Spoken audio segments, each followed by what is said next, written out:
নমস্কার। সাধারণ জনগণ কোনো একটা ভুল করলে গ্রেপ্তার করার ক্ষেত্রে 2 সেকেন্ডও সময় দেওয়া হয় না। তাহলে টাকা থাকলে সমস্ত প্রভাব খাটানো কি সম্ভব? দুর্নীতির ঘটনাতে অভিষেক বন্দ্যোপাধ্যায় কিংবা তার স্ত্রী রুজিরা ব্যানার্জিকে কবে গ্রেপ্তার করা হবে, এই প্রশ্নটাই প্রত্যেকে দীর্ঘদিন থেকে করে আসছেন। কয়লা পাচার মামলাতে সুপ্রিম কোর্টের দ্বারস্থ হয়েছিলেন অভিষেক বন্দ্যোপাধ্যায় এবং তার স্ত্রী রুজিরা বন্দ্যোপাধ্যায়।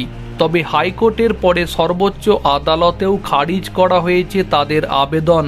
কেন্দ্রীয় আর্থিক তছরূপ তদন্তকারী সংস্থা এনফোর্সমেন্ট ডিরেক্টরেটের নোটিশকে চ্যালেঞ্জ করে অভিষেক রুজিরার করা আবেদন খারিজ করে দিয়েছে দেশের সর্বোচ্চ আদালত।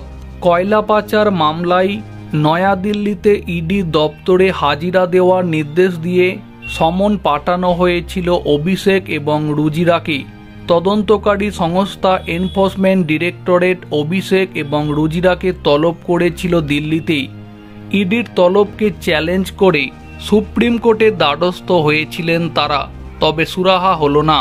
গত সোমবার তৃণমূল কংগ্রেসের সেকেন্ড ইন কমান্ড তথা ডায়মন্ড হারবার লোকসভা কেন্দ্রের তৃণমূল সাংসদ অভিষেক বন্দ্যোপাধ্যায়ের আর্জি খারিজ করে দেয় দেশের সর্বোচ্চ আদালত।